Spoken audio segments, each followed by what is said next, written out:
نحمده ونصلي على رسوله الكريم اما بعد فاعوذ باللہ من الشیطان الرجیم بسم اللہ الرحمن الرحیم۔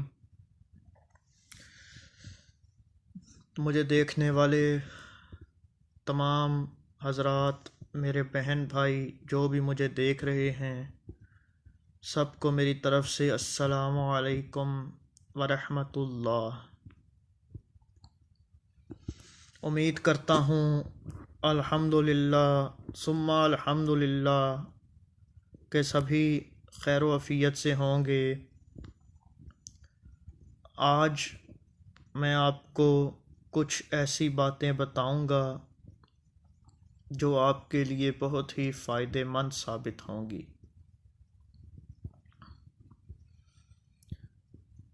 یہ باتیں غریبی اور امیری پر ہیں۔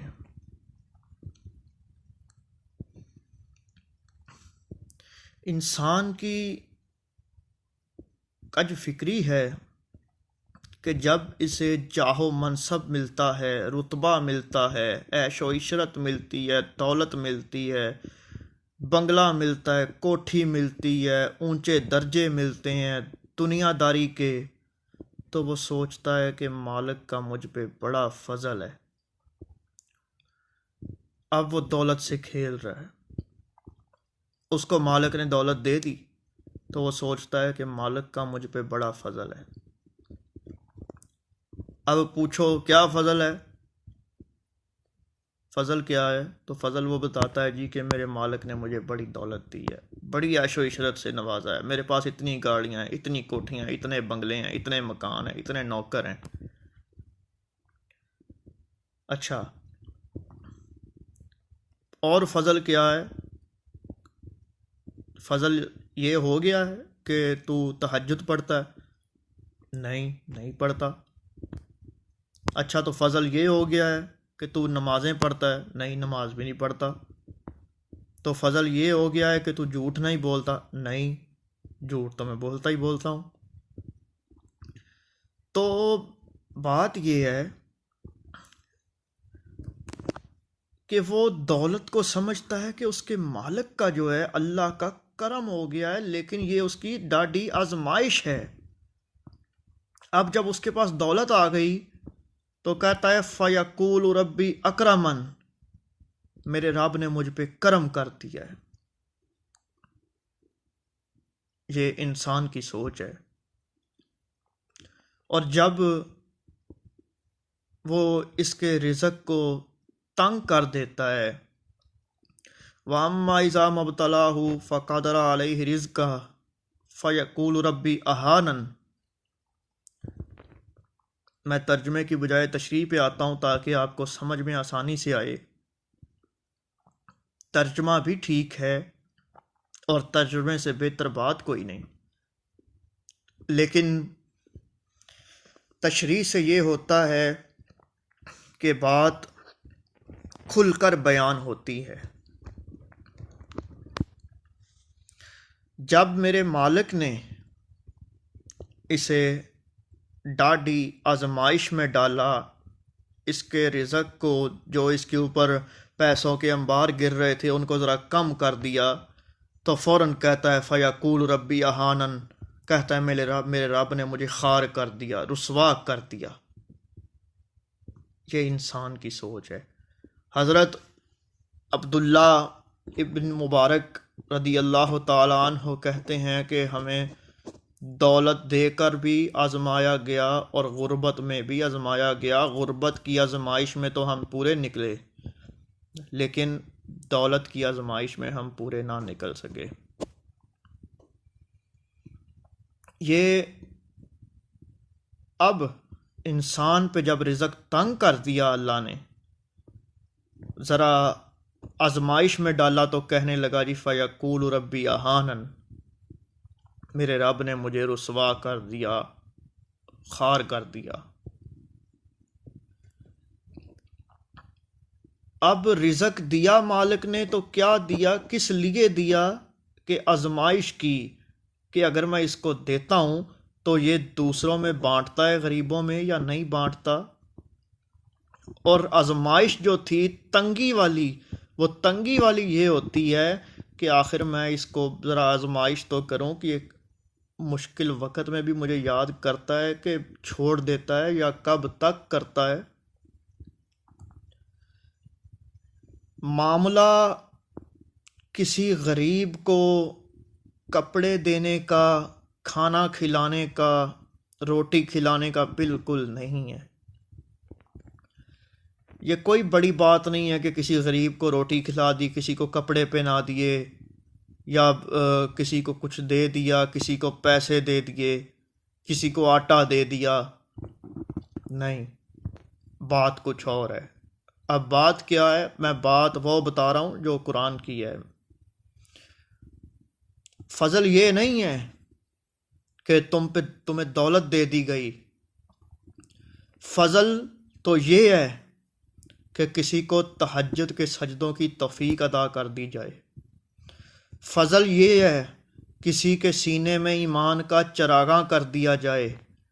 فضل یہ ہے کہ اگر انسان جھوٹ بولنا چاہے تو ایک غیبی طاقت اسے پکڑ لے اور کہے بندے تو محمد عربی کا نوکر ہے، تو جھوٹ بولتا اچھا لگتا ہے۔ یہ فضل ہے۔ اور جسے انسان سمجھے کہ بھئی میرے اوپر دولت آ رہی ہے میرے پاس اور یہ فضل ہی فضل ہے، تو وہ فضل نہیں ہے، وہ ڈاڈی آزمائش ہے۔ اگر یہ دولت مندی اللہ کو اتنی پسند ہوتی تو فرعون دولت مند نہ ہوتا۔ اچھا، تو ہم جو بات کر رہے تھے، اللہ اکبر، کلا بلا تکرمون الیتیم، معاملہ یہ ہے اصل کہ تم یتیم کو عزت نہیں دیتے ہو۔ بات روٹی کھلانے کی نہیں ہے کہ کسی کو روٹی کھلائی یا نہیں کھلائی، یا کسی کو کپڑا دیا یا نہیں دیا۔ بات یتیم کو عزت دینے کی ہے۔ اب قرآن میں اللہ نے لکھا ہے کلا بلا تکرمون الیتیم، معاملہ یتیموں کی عزت کا ہے کہ تم یتیم کو عزت نہیں دیتے۔ کسی کو روٹی کھلا دی تو کون سا بڑا کام کر دیا، کسی کو کپڑے دے دیے تو کون سا بڑا کام کر دیا۔ اگر تم کسی یتیم کو پیار کرو تو اس کے دل سے جو دعا نکلے، دیکھو پھر وہ کہاں تک جاتی ہے۔ یتیموں سے پیار کرو، اصل معاملہ یتیم کی عزت کا ہے۔ یہ باتیں میں نہیں کہہ رہا، یہ قرآن کہہ رہا ہے۔ کلا بلا تکرمون الیتیم، کہ معاملہ یتیم کی عزت کا ہے، تم یتیموں کو عزت نہیں دیتے۔ تو یتیم جہاں بھی کوئی ملے اس سے پیار کرو۔ چلو تم یتیم کو روٹی نہیں دے سکتے، تم یتیم کو پیسہ نہیں دے سکتے، تم یتیم کو کپڑا نہیں دے سکتے، تم یتیم کو کچھ نہیں دے سکتے، اگرچہ تمہارے پاس سب کچھ ہے تو اس کے باوجود بھی تم یتیم کو کچھ نہیں دے سکتے۔ تو تمہارے سینے میں پیار تو ہے نا، تم پیار سے اس کا ماتھا تو چوم ہی سکتے ہو نا، اسے تسلی تو دے سکتے ہو نا، اسے پیار تو کر سکتے ہو نا۔ میں آپ کو ایک واقعہ سناتا ہوں۔ عید کا دن تھا اور حضور اکرم محمد مصطفیٰ صلی اللہ علیہ وآلہ وسلم عیدگاہ کی طرف جا رہے تھے، تو راستے میں ایک بچہ کھڑا ہوا، تو آپ نے اس سے پوچھا کہ تو ادھر کھڑا ہے؟ تو اس نے بتایا کہ میرے جو والد تھے وہ فلاں غزوے میں شہید ہو گئے اور میری والدہ کا بھی میرے سر پہ سایہ نہیں۔ آپ نے اس بچے کو سینے سے لگایا اور گھر لے آئے، اور آ کے فرمانے لگے حضرت بی بی فاطمہ الزہرا کو کہ جیسا لباس حسنین کو پہنایا ہے ویسا ہی اسے پہنایا تو اس کے بعد حضور اکرم نور مجسم محمد مصطفیٰ صلی اللہ علیہ وآلہ وسلم نے اس بچے سے کہا کہ بیٹا میں محمد تیرا باپ لگوں تو ٹھیک ہے، اور عائشہ تیری ماں لگے تو ٹھیک ہے، اور فاطمہ تیری باجی لگے تو ٹھیک ہے۔ تو اس نے کہا جی اگر اتنا یہ منصب مل رہا ہے، ایسے رشتے مل رہے ہیں، تو اس سے مجھے بڑھ کے اور کیا چاہیے؟ تو حضور نے فرمایا لے آج سے یہ رشتے تیرے ہوئے۔ پھر حضور عیدگاہ کی طرف گئے، ایک انگلی سے اس بچے کی انگلی پکڑی ہے، دوسری انگلی میں حسنین کریمین ہے، اور عیدگاہ کو جا رہے ہیں، اور وہ بچہ جھومتا ہوا کہہ رہا ہے کہ یتیم تو تھا ہی، پر آج یتیمی کا مزہ آ گیا۔ صحابہ کو حضور اکرم محمد مصطفیٰ صلی اللہ علیہ وآلہ وسلم اکثر کہا کرتے تھے کہ جب بچے کہیں کھیل رہے ہوں، تمہارا بچہ بھی ان میں ہو، تو کبھی اپنے بچے کو بیٹا کہہ کے نہ بلاؤ۔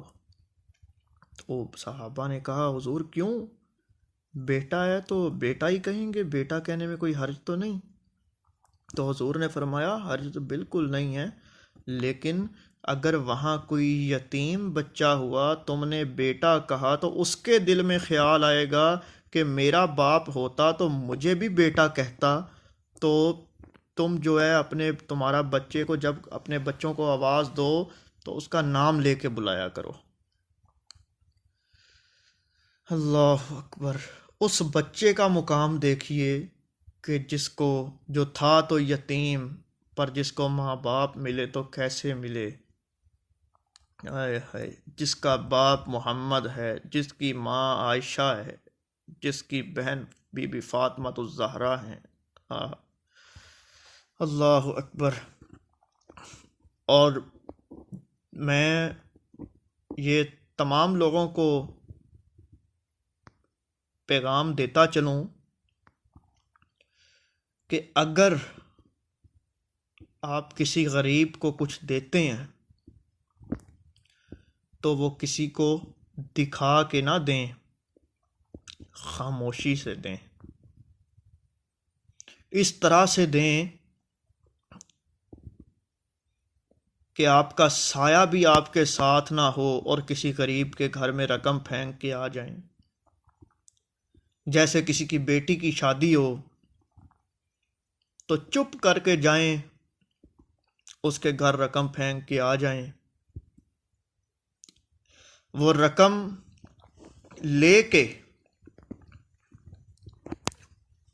اس گھر والوں کے دل میں سے جو دعا نکلے گی وہ عرش تک پہنچے گی۔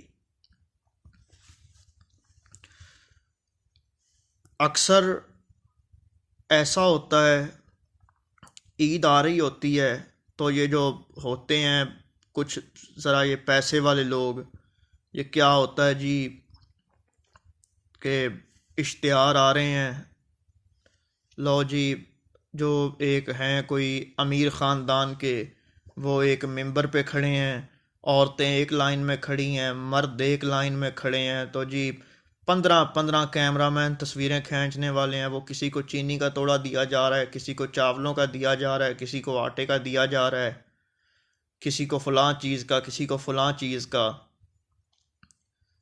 تو یہ لوگوں کی غریبی کا جنازہ نکالنے والوں کو میں ایک بات کہوں گا کہ کسی کی بھی غربت کا ایسا حال نہ کرو، سوچ کے دیکھو اگر اسی قطار میں اللہ نہ کرے، اگر یہ آٹا اور یہ چاول دینے والا جو اتنی تصویریں کھنچوا رہا ہوتا ہے کہ بھائی میں مظلوموں کو دے رہا ہوں، اور ساتھ تصویریں کھنچوا رہا ہے کہ میں نے اس کو بھی دیا، اس کو بھی دیا، اس کو بھی دیا، اس کو بھی دیا، اس کو بھی دیا، وہ ایک پل کے لیے ذرا دل میں سوچے، اگر اسی قطار میں اگر اس کی بیٹی کھڑی ہوتی تو پھر اس کے دل پہ کیا گزرتی۔ تو میں ہاتھ جوڑ کے درخواست کروں گا، یہ جو حضرات پیسے کے دم پہ اچھلتے ہیں اور جو دنیا داری میں ہیں، میں درخواست کروں گا، ایک گزارش کروں گا کہ خدا را یتیموں سے پیار کرو، غریبوں سے بھی پیار کرو، پر ان کی عزتوں کے ساتھ اس طرح کی زیادتی مت کرو۔ اللہ اکبر۔ کسی غریب کو کچھ دینا ہے تو اس کو اکیلے کو دو، دکھاوا کیوں کرتے ہو؟ دکھاوا تو پھر کرو کہ جب کوئی دیکھنے والا نہ ہو۔ ارے مالک تو دیکھ رہا ہے نا، تو پھر کس چیز کا دکھاوا ہوا؟ ہاں اگر تو دنیا کی رضا کے لیے دیتے ہو تو پھر تو جس کو مرضی دکھاتے پھرو، لیکن جب دینا مالک کی رضا کے لیے ہے، پھر کسی دوسرے کو کیوں دکھانا؟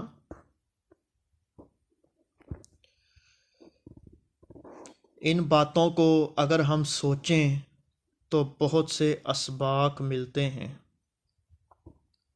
پر مسئلہ یہ آتا ہے کہ کوئی سوچتا نہیں۔ کوئی سوچے تو پھر کچھ سمجھ میں بھی آئے۔ خیر، میں ایک بات اور کہنا چاہوں گا۔ میں نے جو آج باتیں کہیں، اگر ان کی وجہ سے کسی کا کوئی دل دکھا ہو تو میں معذرت چاہتا ہوں، لیکن یہ حقیقت ہے۔ کسی کو کچھ دو تو اللہ کا شکر ادا کرو کہ یا اللہ تو نے ہمیں دیا، ہم نے آگے دیا، اور تیرے دیے ہوئے سے دیا، تیرے کرم سے دیا، تیرے فضل سے دیا، تیری عطا سے دیا، تیری برکت سے دیا، تیری عنایت سے دیا، اور تیرے شکر سے دیا، تیرے کرم سے دیا، تیرے فضل سے دیا، تیرے رحم سے دیا۔ سب میری مالک کی عطائیں ہیں، جس کو چاہے دے دیتا ہے، جس سے چاہے لے لیتا ہے۔ امید کرتا ہوں میں کہ آپ سب کو میری آج کی یہ سمجھائی ہوئی چند باتیں سمجھ میں آئی ہوں گی، اور آپ ضرور ان باتوں پر عمل کریں گے انشاءاللہ تعالی۔ اور میری دعا ہے اللہ تعالی ہم سب پر اپنی کروڑوں برکتیں اور رحمتیں نازل فرمائے، اور اللہ تعالی ہم سب کو آخرت کی تیاری کرنے کی توفیق عطا فرمائے۔ اور میں آپ سے بھی درخواست کروں گا کہ جب بھی آپ نماز پڑھیں تو میرے لیے بھی لازمی دعا فرمائیں۔ وما علینا الا البلاغ المبین۔